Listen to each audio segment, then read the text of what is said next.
कधी तुम्ही डोळे मिटून कल्पना केलीये का की तुम्ही विमानात आहात आणि क्षणात सगळं संपतं? प्रकाश, वेग, एक मोठा आवाज आणि मग शून्य. पण खरंच शून्य असतं का? ज्या आत्म्यांनी अशा अपघातात शरीर सोडलं त्या कुठे गेल्या? योगानंद म्हणतात की आत्मा कधी मरत नाही, तो केवळ शरीराचा अनुभव बदलतो. वास्तविक मृत्यूनंतर आत्मा काही क्षण गोंधळलेला असतो. त्याला वाटतं, हे खरं आहे का? मी अजूनही जिवंत आहे की? त्या विमानातील एक आत्मा, समजा तिचं नाव अनया होतं. ती डॉक्टर होती. तिच्या हातून अनेकांचे प्राण वाचले होते. पण आज तिच्या स्वतःच्या शरीराचा श्वास थांबला. ती आकाशात तरंगत होती. खाली आपलं जळतं शरीर पाहत होती. तिचा मेंदू, हृदय, फुफ्फुसे आता फक्त राख. पण ती अजूनही होती.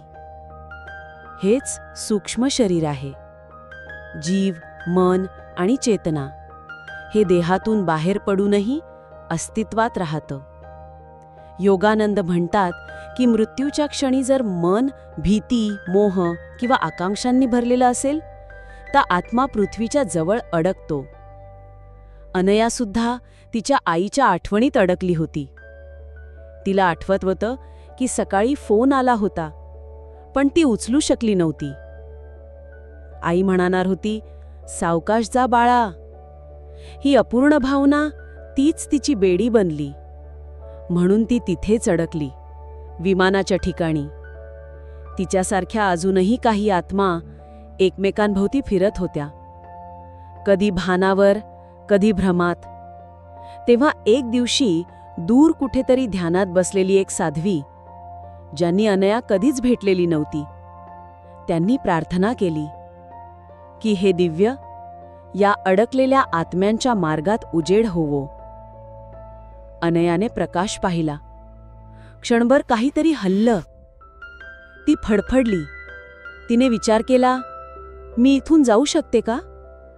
पण त्याच वेळी तिचं मन म्हणालं, आईला न भेटता मी कशी जाऊ?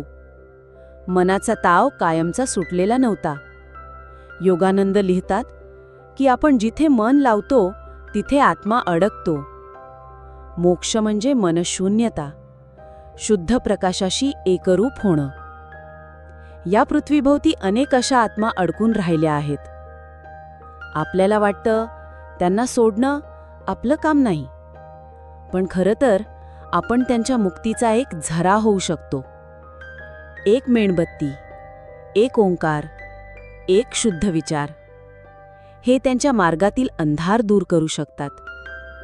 अनया अजूनही अडकली होती, पण आता तिला वाटत होतं काहीतरी बदलतंय. तिच्या आईने रोज तीर्थ घालून एक प्रार्थना केली की जिथे कुठे आहेस बाळा, शांती अनुभव. त्या प्रार्थनेने तिच्या सूक्ष्म शरीराला ऊब दिली. ती शांत झाली आणि मग एक प्रकाशाचा लहरी झोत तिच्यापर्यंत पोहोचला. तिने पाहिलं, योगानंदांचं तेजस्वी रूप तिच्या समोर उभा आहे. ते म्हणाले, जाऊ दे मागचं, तू आता प्रकाशात सामील हो. ती डोळे मिटते आणि त्या प्रकाशात विलीन होते, जिथे मी नावाचं काही राहत नाही, फक्त शुद्ध अस्तित्व, शांती, प्रेम. ती आता एका उच्च लोकात पोहोचली होती, जिथे फक्त चेतनेचे स्तर आहेत, इच्छांपासून मुक्त, कर्माचे मळ नाहीत. पण सर्व आत्मा अशी मुक्त होत नाहीत. काही आत्मा दुःखाने, सुदाने, अपूर्ण प्रेमाने अडकतात. त्यांना मदत लागते, आपल्या ध्यानाची, आपल्या प्रार्थनेची. आपण जर रोज फक्त 2 मिनिटं शांत बसून विचार केला की सर्व अडकलेल्या आत्म्यांना शांती लाभो, तर त्या विचारांचं एक तेजस्वी जाळं तयार होतं. हे जाळं त्यांच्या भोवती उजेड करतं, त्यांना वाट दाखवतं. आणि मग हळूहळू एक एक आत्मा त्या प्रकाशाकडे जातो. योगानंद म्हणतात, प्रेमच हे अंतिम साधन आहे. भूतकाळाचा भार, जन्मांचा गुंता, सर्व काही प्रेमाने विरघळतं. या गोष्टीत केवळ एक आत्मा नव्हती, आणखीही अनेक आत्मा होते. त्यात एक वृद्ध गृहस्थ होते, गंगाधर. ते त्यांच्या मुलाबरोबर प्रवास करत होते. त्यांचं शेवटचं स्वप्न बद्रीनाथ दर्शन. पण नियतीला वेगळंच मंजूर होतं. अपघातात दोघांनीही शरीर सोडलं. गंगाधरांचं मन अडकलेलं नव्हतं, त्यांनी स्वीकार केला होता. पण त्यांचा मुलगा, त्याला वाटत होतं, मी माझ्या बाबांना वाचवू शकलो असतो. अशीच आत्मगिल्टी अनेक आत्म्यांना अडकते. ते गोंधळतात, आपल्या आठवणीत फिरत राहतात. गंगाधरांनी त्यांच्या मुलाच्या आत्म्याशी संवाद करण्याचा प्रयत्न केला. ते म्हणाले, बाळा, शरीर गेलं, पण आत्मा आहे, आपण पुढे जाऊया. पण त्या मुलाने ऐकायचं थांबवलं होतं. अशावेळी एका साधकाने त्यांच्यासाठी विशेष ध्यान केलं. त्या ध्यानात त्यांनी दोघांनाही त्यांच्या आध्यात्मिक गुरूंच्या चरणी पोचवलं. गुरूंच्या दृष्टिपाताने दोघंही शांत झाले आणि पुढच्या प्रवासासाठी सज्ज झाले. मित्रांनो, आत्मा कधी नष्ट होत नाही, पण तो आपल्या भावना, इच्छांमध्ये अडकतो. आत्म्यांचा हा प्रवास अनंत आहे आणि आपण ज्याला जिवंत म्हणतो त्या अवस्थेतूनही तो चालू असतो. आपण आपल्या शुद्ध विचारांनी, प्रार्थनांनी आणि प्रकाशाने त्यांना मदत करू शकतो. म्हणून आज आपण सर्व मिळून एक संकल्प करूया की आपण केवळ आपल्यापुरतं जगणार नाही. आपण अशा आत्म्यांसाठीही एक विचार पाठवू. प्रकाश, प्रार्थना आणि प्रेम.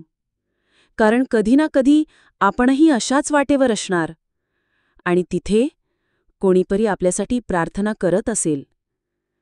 जर या गोष्टीने तुमच्या मनाला स्पर्श केला असेल तर कृपया या व्हिडिओला लाईक करा, कॉमेंटमध्ये तुमचं मत लिहा आणि आमच्या चॅनलला सबस्क्राईब करा. आपण पुन्हा भेटू एका नवीन आध्यात्मिक प्रवासात. तोपर्यंत शांती असो. ओम शांती.